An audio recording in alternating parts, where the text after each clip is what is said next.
ನನ್ನ ಹೆಸರು ರಶ್ಮಿಕಾ ಅಂತ. Age is 19, height is 5.5. I'm studying and what?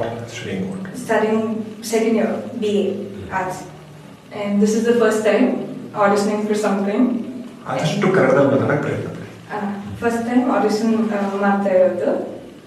Hopefully it's all good. What is the next one? ಅತ್ತೆ ಆಗೋರ ಮುಂದೆ ಅಸಭ್ಯ ಮಾತಾಡಕ್ಕೆ okay, I'm not getting it. I can't do it. ಏನ್ ನೋಡ್ನೇನೋ ಗೊತ್ತಿಲ್ಲ, ಹಾಳಾದವನ್ನ ಇಷ್ಟಪಟ್ಬಿಟ್ಟೆ.